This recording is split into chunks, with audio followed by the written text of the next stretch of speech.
Welcome back, folks, to more Let's Play Pokemon Crystal. In the last part, we started leveling up Pichu towards a Pikachu. We gained its happiness up to the point where it actually evolved into a Pikachu. We gained a couple levels, or at least a bit of experience on Nidoking, and picked up some items, so it wasn't all around too much of a progressive level. We didn't really advance the plot too much. And in this episode, I'm hoping to get a lot of level grinding in. I'm going to try and bunch it into this episode as much as possible so that we can limit this stuff later on in the run. Like I said, I'm going to provide commentary along the way, so if you guys are willing to listen along the way, that'd be great. Nevertheless, just at the end of the last recording, the fisherman that I just got the number for decided to actually call me. And so that's where we're going to start off the episode here. And it says, what a perfect day for fishing. How's your trip coming along? I can't complain about my fishing. Oh yeah, I killed a wild Raticate. It was huge, like this big thingy bit. I guess you can't tell over the phone. Well, I'll be seeing you. So, unfortunately he didn't give us the water stone that time. But maybe one time down the road, he will call us and give us that water stone. So that'd be great, and I certainly look forward to it. Nevertheless, we're only looking for Hoppips here to finish off Pichu's uses of PP here for Quick Attack, so I'm not interested in fighting Bellsprouts or anything else right now. We've got 24 uses, it should be a 2-hit KO on each of them. Unfortunately, there's a chance that they could use Synthesis like that one there, but I'm not too worried about it, as Quick Attack should still be able to 2-hit KO regardless of what they do. And I think if Pikachu can get a level, it would actually almost one-shot those Hoppips if we were lucky. There's a Quick Attack or crit, so that's certainly going to be helpful. It's going to make the uses of PP at least spread out a little bit more. I also want to find out what our mother gave us, so we'll need to check the PC later. She bought an item for us last part. Hopefully it's like a super potion or something, but if not, I'll take it regardless. So just continuing along here.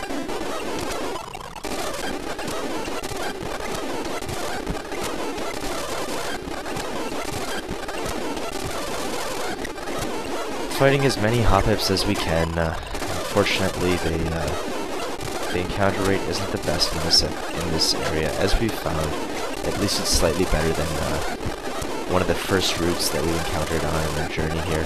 So it's not too bad trying to find these things, but it is a bit of a pain, at least from your guys' perspective probably. But just something that we have to do, something that we have to take part in, and hopefully it will all work out for the best, and Pikachu is up there in levels and becomes a permanent member of our party. That'd be fantastic, and I'm certainly looking forward to it. Nevertheless, Pikachu is getting pretty close to level 18, which is nice. For the most part, I want to hold on to the Thunder Shocks, and I guess in the same capacity, I guess I'll hold on to Thunder Waves, because Thunder Wave isn't going to be killing anything anytime soon. It's only going to hinder things, at least. And I'm certainly willing to use Thunder Wave if I need to. But Thunder Shock especially, like I said, there's a limited number of Electric-type moves, so I'll hold on to Thunder Shock as long as possible. At least if it means I'm going to be able to kill things with Electric-type moves a lot easier. So here we go, just rolling along with Pikachu, doing our best job to gain up in levels, and it seems like we're out of Quick Attacks, which is slightly unfortunate. So we'll switch back into Xerxes here, where if I can actually find him, there he is, and start making use of our tackles. We'll tackle Hoppips if we find them, and we'll Quick Attack everything else. So that's how I'll work it out. Quick Attack it if it's level 7 or higher. So hopefully we find. There's a Bellsprout, so we'll Quick Attack that. Hopefully we find more Hoppips than Bellsprouts. That'd be certainly beneficial. There's a Hoppip. We can Oko that with Tackle. There's a Bellsprout. We can accidentally click Tackle there, so it's a good thing nothing attacked us. Or it's a good thing we didn't miss. And seem to be finding a decent number of Hoppips right now, so that's nice. Another Hoppip, so rolling along here rather nicely. There's a Bellsprout, so we'll Quick Attack that. And Xerxes is slowly gaining some experience towards level 27, which is really nice. Well, quick attack down, I guess. Eventually we're going to have to start tackling things where, and that's the point where hacks will have to be in our favor and we'll hopefully not miss tackles. That'd be kind of painful. I'd probably take damage. If it's from a Bellsprout, it's going to be a resistant hit regardless. So if it's going to coming, it's going to be like a razor or a vine whip, I guess. And realistically, it's resisted. I'm a much higher level, so I'm only going to take 1 damage at most. But I'd rather not be missing in general, anyways, just in case, just to be on the safe side. Crit would probably do maybe 2 damage to Kolava. And at 4 HP, I'm just not willing to take that extra hit. Nevertheless, Xerxes is rolling along, getting rid of his tackles. He's almost level 26, which is nice. And Ranko's probably gaining up some experience as well. He's probably close to level 19 at least, based on all of the stuff we've been fighting. And that'd be pretty fortunate at least. Here's a Bellsprout. Finish off that. And it seems like we're getting pretty lucky with our tackles. We haven't missed I think any at all, so certainly fortunate for that. And we'll just continue to roll along. It's interesting because these tackles have lasted us since we got healed from Kurt, so it's pretty fortunate that that all worked out and we were able to catch Nidoran and get Eevee for free essentially, because their PP essentially makes this run a lot more simple. The other thing is, Kolava is able to learn a ton of the TMs that we currently have, so if we ever need to grind up later on, I'm certainly willing to teach TMs to Kolava and make use of those as much as we can, and proceed that way, because in the long run of things, if grinding up levels is going to net me the win, I may as well do so. And as you can see, if you manage your PP wisely enough, if you level up accordingly, you don't have to really worry too much about PP usage. You can gain a ton of levels while still making the use out of everything you've got. So we've got 2 more tackles. Hopefully I don't miss. That would be kind of unfortunate. We've got 1 more tackle, make use of it, and there we go. So Xerxes is completely out of moves right now. He did get to level 27, which was fortunate, but he's got no more moves left. We've got Ranko here sitting at level 19. She's got 30 Thunder Shocks left, but pretty close to level, well, I guess not that close to level 20, but we certainly want to get those levels up. We want to get Malk his levels, we want to get Kote his levels as well. And so for the next section of the game, actually, I need to check one thing. So we're going to go do that just briefly here. And hopefully you guys can bear with me just for this next part here. It's just something I need to figure out. I don't want to have Xerxes at the front of the party, actually, just in case we get stuck somewhere or trapped in a battle. So we'll switch him out, keep going here. And let me just check one thing. If you go in here and you come down these stairs, let me just check. Yes, this is what I want to do. So, I want to switch out to Kote here, actually. He's got 6 side beams and 1 bite left, so he's not in the best of positions, but for the most part, he should be able to handle anything that comes this way. So, if you walk in front of these statues, unfortunately, a ton of Team Rocket members are going to be coming at you. This first one's got a Drowsy, which I need to deal with. The second one is a Zubat that Side Beam can perfectly take care of, so that's what we'll go with. Use Side Beam there, and continue on here. Unfortunately, we're going to face a ton of consecutive rocket fights, so there goes Side Beam. He's got a Rattata as his second, so I'm going to switch out to Malk for now. Finish that off with a double kick. And it looks like I didn't even need double kick, really. And the last one is a Grimer, which I'm willing to throw a Thrash on there just to be safe. So we have to face 2 rocket fights there, unfortunately, but that's how it works out. I think there's hidden items here, but I'm not too sure exactly where they are. If I walk in front of that statue, more rockets are going to come my way, so I just want to avoid those for now. The next thing you want to do is come down and face this scientist, however, because if I get access to that computer, I can prevent further battles from occurring by walking in front of the statues. So here we go. This scientist unfortunately has a Magnemite, so I want to switch out to Malk, hopefully avoid some sort of Sonic Boom shenanigans or something like that. And good thing for us, he uses Tackle, which is great. It means we're going to get a one-shot off with double kick here. And what else does he have? He's got another Magnemite, so unfortunately Xerxes is out of his PP. We ended up using that somewhere else. However, we still have Dom here that can get some use out of this, so we'll switch Dom and see what he can do with Rock Smash here. It's fighting type, and unfortunately Dom bites the dust with a Thunder Shock there, so that's slightly unfortunate for us, but I'm okay with that. It's not too big of a deal at this point. So we'll switch back into Malk, throw a Surf on there, I guess. I'm not too fearful of his Thunder moves, or his Electric type moves, I guess I should say. Renko's gonna learn Slam here, and Dizzy Punch only has a limited number of PP, so I'm gonna get rid of Dizzy Punch and, for the sake of learning Slam here, may as well, and we're gonna proceed onwards here. Anyways, the next Pokemon, of course, is another Magnemite, so we'll finish that off with Surf and proceed forward. Balk gets to level 33, which is nice, and I get to pick up an item right here, which is a Guard Spec, but for now it seems like our bag is completely full. So I need to try and find a way to manage things. Oh, I guess the item I did pick up last time was a Max Ether, not a Max Elixir. I don't want to revive Dom just yet, because there is, unfortunately, our final, at least until we get to the Pokemon League, auto heal, or unavoidable auto heal.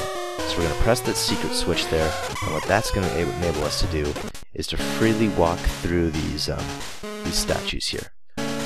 Nevertheless, we can pick up this free Hyper Potion now, and let me just check one thing. I think there's an item over here somewhere. No, it's just a Rocket Fight. So for now, I'm going to dodge that, at least for the time being. That over there is a Guard Spec, like we mentioned, and I think there's this item we don't need, so it's a Nugget. Somewhere in here, I believe, is... Oh, that's a Voltorb, and we're gonna have to kill it with Psybeam. Right here is a Revive, so we certainly want to pick that up. And I think if you come down here, yeah, that's not what we want to do just yet. What does this lead us to? Okay, that leads us to the front of the room, so that's perfectly fine. I want to hold off on facing that Rocket Fight just yet, just in case. At least, actually, if I'm going to face him, I'm going to want to switch Malk up to the front, so I'm going to face him, we're going to use Malk, and lucky for us, he's got a Rattata. I'm going to throw a Thrash on there just to be nice. He's got a second Rattata, so we'll easily KO that. He's got a third Rattata, and at this point, I'm going to switch out to... I guess we'll switch into Kote for now. Throw on one of his remaining Psybeams, and his final Pokemon is Rattata, so we'll switch back into Malk. And what the heck? Let's throw on some Poison Stings. May as well use them while we've got them. So, like I said, that heal with Lance there is the final auto heal, and I don't really want to abuse things too much, but in the same capacity, I need to get Pikachu up in levels, and so for that reason, as you can see, Espeon's almost out of PP, which is perfect timing, so it's going to get fully healed, which is great. At the same time, Xerxes is also out of PP, it's going to get healed, Xerxes is only at 7 HP to begin with, so he's going to benefit from that auto heal. Malkiller, of course, though, has a ton of PP, so we still need to make use of that as much as we can. So that's what I want to do just before we enter that auto heal. So even though it's kind of abusing it, I don't really want to go to the extreme. I do need Pikachu up in levels, like I said, and so that's what I'm gonna do. It may be cheap, but it's just what I want. What I've decided is fair in this run. If I have the extra PP, I may as well make use of it. So this, I think, is the area with the highest level Pokemon that we can face right now. There's a Farfetch'd, and I don't think Farfetch'd gives too much high return as far as PP ratio, or its EXP gain is concerned. Certainly will take on this Furret though, so I don't think Poison Sting will kill it, which is unfortunate, but whatever. Let's give it a shot. Unfortunately, it hits a quick attack off on us, so that's kind of lame. And it wants to use Defense Curl, and it recovers with a Berry. That's interesting. So I'm going to make the most of those Poison Stings. I'm not going to use them to kill fully evolved Pokemon. I'm going to use them to kill lower level stuff. I certainly want to encounter more of those Furrets if I can. This Sentret I'll face with Poison Sting, and I get a Poison off, which is nice. Fortunately, he gets 2 quick attacks off on me, which kind of stinks, but what are you going to do? Pidgeotto also gets a quick attack off, but at least Ranko gained a level there, which was nice. 2 Poison Stings seem to be killing those Furrets nicely. 1 Thrash is easily going to KO this Furret. And actually, I should probably be facing those Tauros that I was facing earlier, because that Furret was only giving me 170 EXP, but I guess it's split with Ranko, so that's not too unfortunate. But, what the heck, let's go find those Tauros. So, that's what I'm gonna do.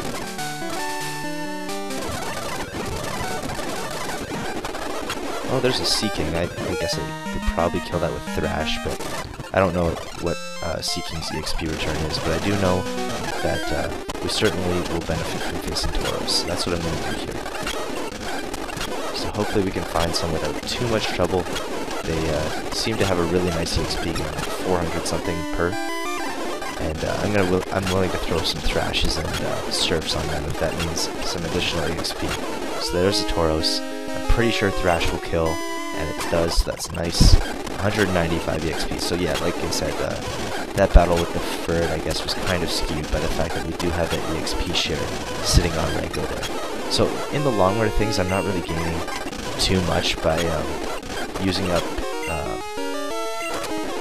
Nidoking's PP here. In the long run of things, I'm almost out, so it basically restores what I need anyways.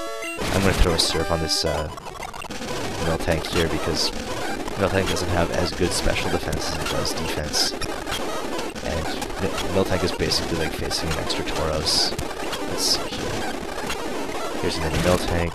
I'm willing to face Miltanks or Tauros in this area, so find some more Tauros and proceed onward here. It's a Miltank, whatever. I'm going to try a Thrash, see what it does. So it does KO, that's nice to know. If we can find Tauros or Miltank, that'd be great. Prefer Tauros right now, and there we go, we get one. And the final is a Miltank, so I've got a couple uses of Poison Sting left that I can use to take down some weaker stuff. So I guess we can go do that. I could probably go take on those Sunturns that we saw earlier, so maybe I'll go do that instead. I can't use the, oh, 52? That's horrible. I'm not gonna cut those. There's a Bellsprout. Whatever, we'll kill that. I guess 50 experience for 1 Sunturn isn't too bad, so unfortunately I can't use Poison Sting on Rattatas. It simply isn't, it's not going to work. Poison moves don't hurt poison types, I don't think. At least as far as I remember, poison types are immune to poison type attacks, so we'll simply avoid those for now. Try and find some Sunkern who are weak to Poison Sting. Make the most of stuff here. There we go. Munk's getting some decent EXP. You probably get to level 34 before running out of Poison Stings, which is nice.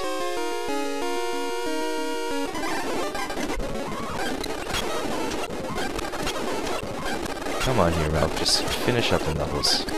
There's a Sunkern. Down it goes. There's another Sunkern. Down it goes. There's a Caterpie, whatever. Caterpie's not going to give us too much experience at this point. More Sunkerns. I've got 18 more uses of Poison Sting that I need to finish off here. More Sunkerns. That's Sunkerns for days, guys. Come on. Either way, Malk's getting some decent experience here. It's minimal, but like I said, you couldn't expect me to really abuse the PP to an extreme extent. It's not like I'm going to gain a ton of levels off of it.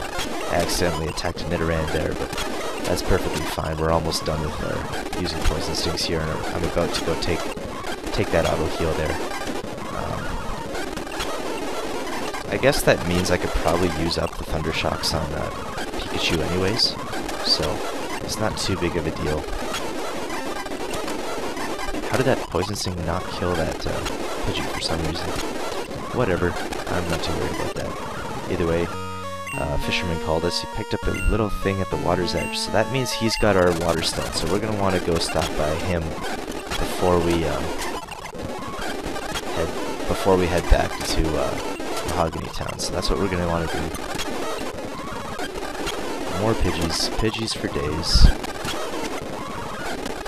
I think we got 3 Poison Stings left, so anything that's not Poison type we'll just finish off here. There's a Sunkern, there's a Pidgey, and let's go fight one more Sunkern, because that's going to kill it. At least I think. Oh shoot, we accidentally used Struggle there, so definitely didn't want to use that. Certainly an accident there. And let's go find that guy with our Water Stone. I certainly want to pick up that. And actually, Kote here, I think, has a few side beams, just in case this guy wants to battle for the Water Stone. So that's what we do. I have him just in case here. Talk to this guy, and here's the Water Stone. The pack is full, and that's unfortunate. So we'll give the Max Ether for Kote to hang on to for now. Pick up our free Water Stone, and we'll clear up some inventory space by throwing things in the PC here for now.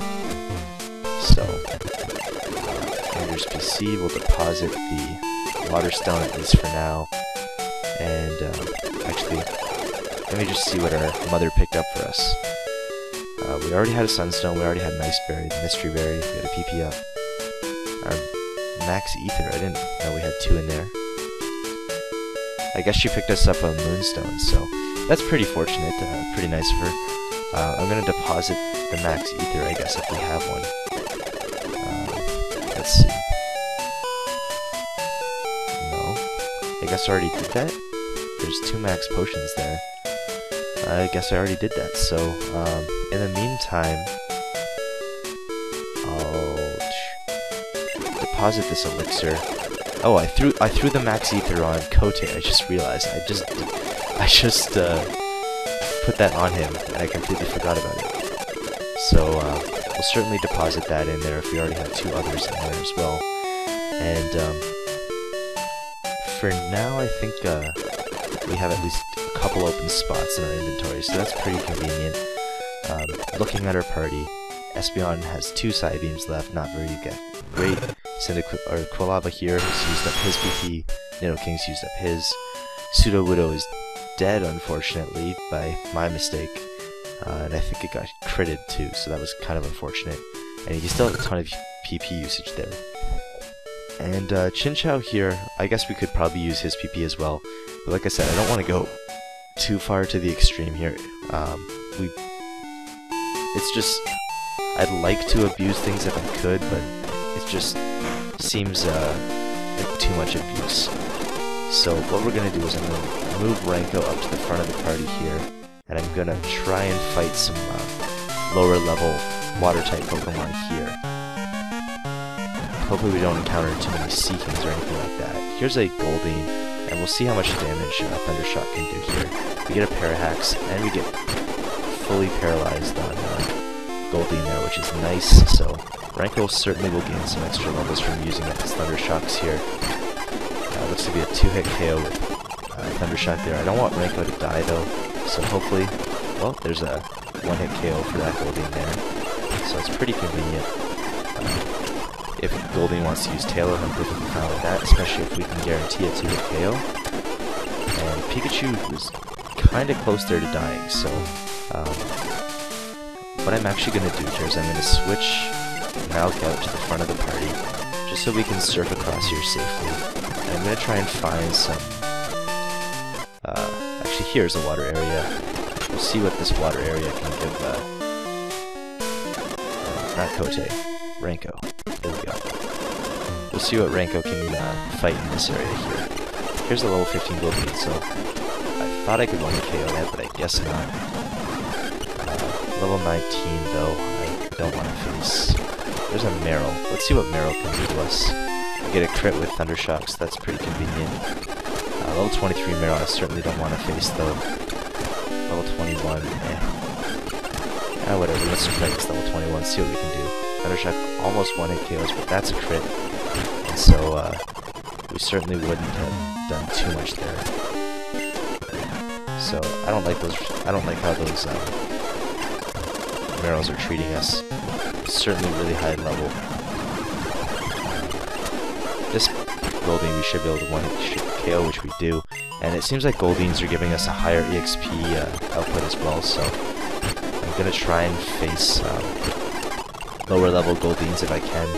Level 17 is a bit high for us. I think level 15 is probably whereabouts we want to be. I get confused, and I'm just gonna run. I don't want to deal with confusion.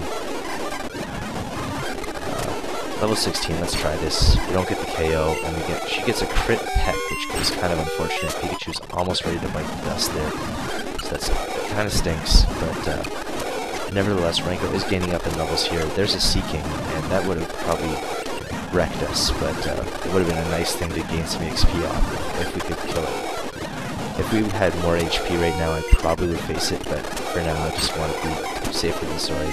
Pikachu does bite the dust, unfortunately, so that's the end of that.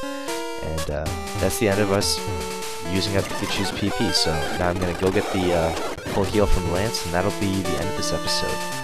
So, this is our final full heal until we fight the Elite Four, so there's no more messing around. We have to make the most out of our PP usage. We can't screw up from here on out, because, well, I guess I could go pick up this guard spec. I don't really need it. It could be useful in battle, though. I can't remember exactly what it does. Let's just check. Reduces or prevents stat reductions, so it's not the greatest. It can prevent things like Tail Whip or whatever, but I'm not too worried about those things in general. I don't need to pick up that Nuggets, so that's why I'm just avoiding it there. And right here, like I said, you talk to Lance, and he's going to fully heal your party. So, here we go. Fully heal, and that is the final unavoidable auto heal. As you can see, I can't freely walk by him, and I have to go through here in order to progress the story. So there you go, final auto heal of the game before the Elite Four. Actually, before post Elite Four, I should say. The final unavoidable one, that is. There's certainly ones that you could take if you really wanted them. But here's our party. We're now at full health once again. Pikachu is level 24, which is nice. Almost caught up to Xerxes here. Nidoking is level 34, which is nice. Dom's level 22. Chinchou level 20. And Espeon level 38. So now that we have a few more Pokemon that are full health, I can freely deposit those and switch something back out that hasn't already died and was, or as long as it was, Makar, for instance, I can't switch out for because he died and he wasn't in the party during the auto heal here. Some other things like that, I wouldn't be able to do so. So, for now, let's see. I still appreciate Chinchou's efforts, so I want to keep him around. But yeah, this is essentially the next portion of the game, this Rockout Hideout, so I'm going to start progressing through this in the next part. We're going to save things off here, and unfortunately, I'm sorry for the longer episodes recently. It's just, it sometimes happens, I lose track of how far I am through the game, and sometimes we just get on a roll with things, and at least I got rid of most of the grinding in this section. Like I said, there really wasn't too much abuse of that auto heal there because realistically I had very limited PP remaining as it is, so I may as well have finished it off and just made the most of what I could there. Anyways, that's going to be it for this part, and I'll see you guys next time for some very exciting stuff to do with the Rockets. So, see you guys.